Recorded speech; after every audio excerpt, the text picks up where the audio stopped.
महाराज जी, आपके चरणों में कोटि कोटि प्रणाम। महाराज जी, कई साल वीर्यनाश करके मानसिक रोग से ग्रसित हो चुका हूँ। पिछले 5 महीने से वीर्यनाश नहीं किया है, फिर भी नकारात्मक सोच नहीं जाती। महाराज जी, जोशी ने बताया कि सब शनि और राहु का प्रभाव है। महाराज जी, कोई शनि राहु का प्रभाव नहीं।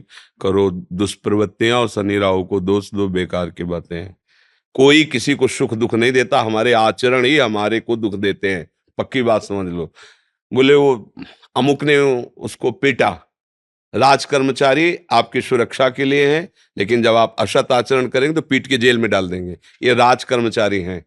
शुक्र शनि राहु केत ये सब राज कर्मचारी हैं। असद आचरण वालों को जलाते हैं, दंड देते हैं। और सदाचरण वालों को, चाहे जिस नक्षत्र पे बैठे हो, चाहे ग्रह पर किसी भी बैठे हो, ये सदैव अनुकूल रहते हैं। ये भगवत पार्षद कोई ऐसे वैसे नहीं है। करो अस्त मैथुन और शनि साढ़े चढ़ा हुआ है, इसलिए ऐसा होता है। बेवकूफी वाली बातें बच्चा है। अभी अवस्था है तुम्हारी वीरपात करने की। गेहूं की फसल तैयार हो रही है, गलेत पे हो। गलेत माने होता है दाना अभी पड़ रहा है, और आप उसको काट लो तो ना भूसा होगा ना दाना होगा, व्यर्थ जीवन चला जाएगा।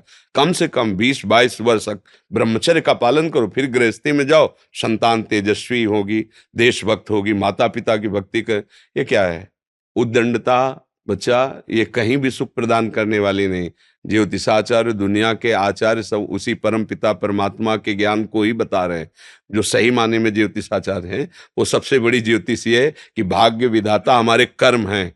अवश्य में भोक्तव्यम कृतम कर्म शुभाशुभम। ठीक अपने कर्म कर लो, कोई तुम्हें बिगाड़ दे तो मैं बताना। हमारे कर्म पूर्व के या वर्तमान के, वही हमारी दुर्गति करते, दूसरा कोई सृष्टि में नहीं। को न काहू के सुख को दुख कर दाता, निज कृत कर्म भोग सुन भ्राता। बिल्कुल सिद्धांत समझ। अभ्यास गलत किया है, कोई भी देवता तुम्हें नहीं बचा सकता। गलत अभ्यास किया है, अपना नाश स्वयं कर रहे हो, किसी देवता या किसी का दोष नहीं। काले कर्म ईश्वर ही मिथ्या दोष लगाए। ये आचरण गंदे बंद करो बच्चा। नाम जप करो, सात्विक आहार करो, आधा घंटा दंड बैठक मारो, व्यायाम करो, दौड़ो, अभी सब ठीक हो जाएगा। अरे पीछे गलती, यद्यपि ये गलती ऐसी पूरे जीवन भर भोगना पड़ता है, क्योंकि बाल्यावस्था का वीरपात बिल्कुल जीवन को नष्ट कर देता है। इसीलिए बालकों को गुरुकुल में रखा जाता था, चाहे वो राजकुमार हो चाहे किसी का बालक हो। वहां वो एक साधुता से जितेंद्रीय होकर के फिर गृहस्थ धर्म में जाता था। 10-20-50 वर्ष गृहस्थी में रहा, कुछ उसका बाल बाका नहीं हुआ। फिर वो विरक्त होकर के आंतरिक, फिर वो जितेंद्रीय होकर के परमात्मा को प्राप्त कर ले। आज हमारी बाल्यावस्था से मोबाइल का संग है, गंदे बच्चों का संग है। अब ये गंदी आदतें हो गई, सर्वनाश हो गया। अब सोचो, ये अवस्था तुम्हारी चिंता सुख से ग्रसित होने की है, आनंद में उमगने की है। अभी नौ किशोर अवस्था है, ये तो मस्ती वाली। क्योंकि मस्ती हटा दी, अब रह क्या गया जीवन में? ये जो लोग समझते हैं ना कि जैसे खून निकलवा लो तो खून बन जाता है, बहुत गलत बात है। वो दान देना, वो महीने में वो बात एक अलग है, लेकिन सप्तम धातु वीर एक मन शुद्ध सात्विक पौष्टिक अन्न के बाद एक बार के लिए तैयार होता है। और यहाँ बच्चे खिलवाड़ में 2-2 3-3 बार रोज। अब क्या होगा? उनका हड्डियों तक की सामर्थ्य नष्ट हो जाएगी, कुछ दिनों बाद देखना बंद हो जाएगा, ऐसे चौंधियाने लगोगे, खड़े होने में चक्कर आएगा, कमर दर्द करेगा, पैरों में टूटन बनी रहेगी, दिमाग में टेंशन बनी रहेगी, पढ़ोगे तो कुछ याद नहीं रहेगा, स्मृति नष्ट होने लगेगी, एक नास्तिकता छा जाएगी। फिर ये जीवन भार लगेगा, फिर नशा में उतर जाओगे, फिर तो बस गए, फिर गए। तो अब कौन मानता है संत महात्माओं की बातों को? समझाते हैं तो साधु महात्मा है तो अब अलग बात करते हैं। नहीं, हर बहन भाई को 20 वर्ष तक नियम पूर्वक ब्रह्मचर्य रहना चाहिए। ये जो व्यवहार चला है, अब क्या है कि कुछ भी बोलो तो जबान पे लोग अंकुश की, वो तो ऐसा बोल रहे। ये जो मोबाइल की सुविधा और उसमें सब गंदी बातें देखना, अब आप पढ़े लिखे हो, सर्च करो, सब आ जाएगा। ये जीवन का नाश कर देने वाली बातें हैं बच्चों के। माता पिता को इन पे सावधान रह करके अंकुश करना चाहिए, क्योंकि वो इस समय उन्मत्त हैं बच्चे, उनको वास्तविक सत असत का ज्ञान नहीं है। तो वो अपना ही अहित करने के लिए अपना सुख समझते हैं, अपना अहित कर रहे हैं, अपना सुख समझ रहे हैं। ये तो कहो भगवान की आपके ऊपर कृपा है जो आप हिम्मत करके अपनी बात यहाँ कह रहे हो। पर फिर भी अबलो नशानी अबना नशे हो, सावधानी से चलो। पर हम जो कह रहे हो मानो। आधा घंटे व्यायाम निश्चित करो, सबको करना चाहिए, चाहे स्त्री शरीर हो चाहे पुरुष शरीर हो। एक बार शरीर को बहुत एक्टिव करना चाहिए। ये शरीर हम नहीं है।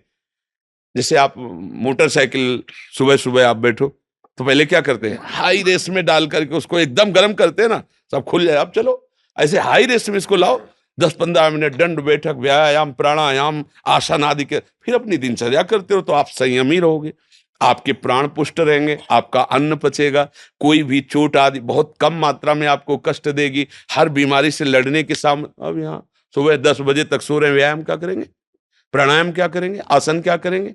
सूर्य जिसके सोने पर उदय हो गया, उसकी आयु, बुद्धि, स्त्री, कांति सब क्षीण हो जाती है। कौन मानता है? रात्रि के 2-2, 3-3 बजे तक जगना और सुबह 10-11 बजे तक सोना, ये दिनचर्या है। तो हमारी राय है सात्विक भोजन कीजिए और व्यायाम कीजिए। करते हो व्यायाम है? हाँ, कभी ये कोई ऐसा तो, और कभी कभी जो व्यायाम करते हो बीमारियों का निमंत्रण देते हैं।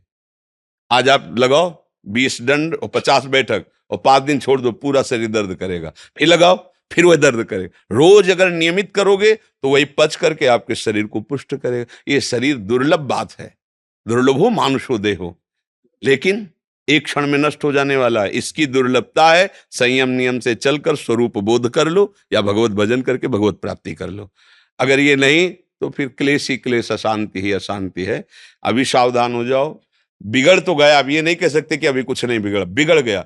अगर कभी 25 वर्ष के बाद गलती हुई है तो हम उसे कह सकते हैं कुछ नहीं बिगड़ा, क्योंकि तुम्हारा पुष्ट है जीवन पूर्व से, अब आगे बढ़ो। लेकिन बच्चापन से ये जो रोग लग रहे, 13-14 वर्ष का बच्चा है और उसकी हालत ये है कि उसे वैद्य के द्वारा औषधियां दिला करके उसे ठीक करने की चेष्टा कर रहे हैं। क्या हुआ? ये 13-14 वर्ष की अवस्था, इसमें तो उधर वृत्ति ही नहीं जानी चाहिए, मस्ती होनी चाहिए, एक अलौकिक मस्ती, ये किशोर अवस्था है। पर आचरण और संग ऐसे हो गए कि अब कैसे कहें। सात्विक आहार करो, व्यायाम करो और थोड़ा भगवान नाम जप करो। माता पिता के चरण छूते हो? नहीं, माता पिता के चरण नहीं छूना, माता पिता की अवहेलना करना, कहां से बुद्धि आएगी? अपने बुजुर्गों को प्रणाम करना, संतों को प्रणाम करना, माता पिता, रोज बुद्धि शुद्ध होती है।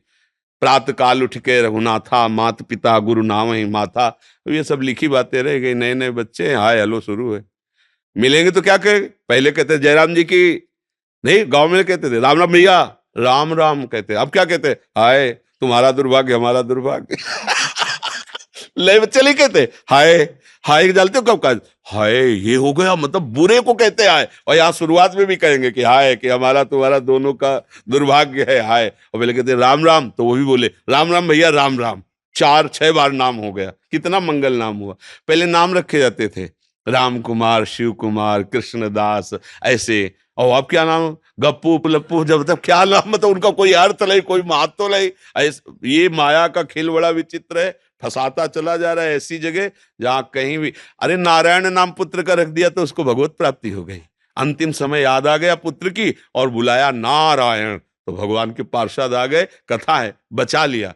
अगर हम परिवार में भगवान नाम रखें, थोड़ा नाम कीर्तन करें, भगवत चर्चा करें और बच्चों को बैठाल के संकोच न करें।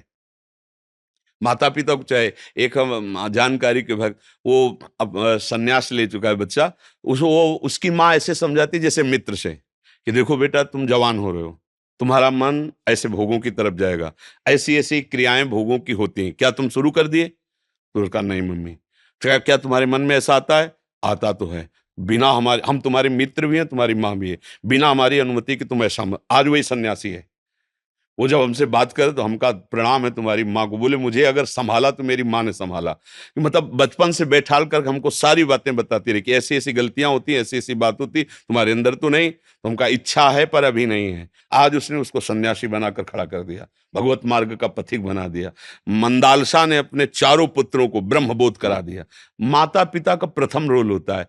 अब वो शर्म लिहाज इसमें क्या करना, बच्चा हमारा गड्ढे में गिरने जा रहा है, हम शर्म लिया, बैठा लो उसको पास में। देखो मोबाइल में गंदी चीजें तो नहीं देखते, गंदे बच्चों को संग तो नहीं करते। अगर आप ऐसा करते हैं तो नहीं करना चाहिए। उनका मैसेज देखें, उनका मोबाइल देखें, उनकी चेकिंग करें, उनकी मानसिकता को समझे। गलत हो गए हो तो उनको प्यार दुलार से, बड़ी कोई बात नहीं, गलती सबसे होती है, सुधार करो। मतलब उसको इतना पुष्ट करो कि वो बोझा ना लादने पावे और आगे निकल जाए। भाई इतनी फुर्सत का है माता पिता, वो अपने ही मनोरंजन से फुर्सत ले, वो अपने ही मन को संभालने में परेशान है। इसलिए अच्छा है बच्चा, सावधानी से चलो, अब कभी मत करना। क्योंकि इस क्रिया में क्या होता है कि नस नाड़ियां इतनी कमजोर हो जाती हैं कि फिर आगे चलकर आप करोगे भी नहीं, पर वो शक्तिपात हो जाएगा, मतलब नष्ट हो जाएगी वीर शक्ति। वो आपको ऐसा लगेगा कि हमने तो कुछ किया ही नहीं, और वो ऐसे हो जाएगा। मतलब नस नाड़ियां एक, ये हम अनुभव की बात कहते हैं जो हमसे मिले हैं साधक, कि स्नान कर रहे हैं, कोई हमारी क्रिया नहीं हुई, पर ऐसे हम सोने जा रहे हैं पर कुछ क्रिया नहीं है, ऐसे छू गया तो ऐसे बिल्कुल शक्तिहीन हो जाता है। तो ये अपना नाश करना है। कुछ दिनों बाद नींद आना बंद हो जाएगी, कुछ दिनों बाद दिमाग में निगेटिव केवल रह जाएगा, नकारात्मक सोच रह जाएगी। ये जो दुर्दशाएं हैं ना, तभी हम कहते हैं पहले तो हम देखते थे कि 10 20 50 लोग गांव में तो ऐसे होते थे लंगोट बंद लड़ने लायक, क्योंकि गाय भैंस का दूध पिया, दंड बैठक मारी, ये बातें, मोबाइल था ही नहीं। 30 35 वर्ष से मोबाइल चला होगा है, इससे पहले नहीं था। पहले वो ऑफिसरों के पास वो बड़ा-बड़ा होता था, नहीं तो हमने ये मोबाइल नहीं देखा 30 35 वर्ष। तो वो ये सब था नहीं। गाँव में कभी किसी एक के यहाँ टीवी हो तो हो, नहीं तो बिजली ही नहीं थी तो टीवी है, वो बैटरी से भले वो रामचरित जो चला था ना, तब गाँव में छोटी-छोटी टीवी लाए। बड़ा शुद्ध जीवन। अब ये समझे में नहीं आता है कि जवान है कि बूढ़ा है। कपड़े जैसे बांस के डंडे पे कपड़े पहना के खेतों में नहीं खड़ा किया जाता, बिल्कुल ऐसी सीन है। गाल चिपके हुए हैं, जांघों में मांस नहीं है, छाती में मांस नहीं है, और अपने को मतलब विश्वात्मा स्वरूप समझ रहे हैं, अपने को अहंकार में बलवान समझ रहे हैं, विद्वान समझ रहे हैं, और अपना जीवन नष्ट कर रहे हैं। हमें लगता है शरीर समस्त सद्गतियों का हेतु बनता है। अगर शरीर स्वस्थ है, बुद्धि पवित्र है, तो हम यहाँ अच्छे विद्यार्थी बन सकते हैं, हम अच्छे पुत्र बन सकते हैं, हम अच्छे मित्र बन सकते हैं, हम अच्छे देशवासी बन सकते हैं, हम अच्छे भक्त बन सकते हैं। और जब शरीर ही स्वस्थ नहीं, मानसिकता ही स्वस्थ नहीं, तो कुछ नहीं, बस जीवन काट रहे हैं व्यर्थत्व में।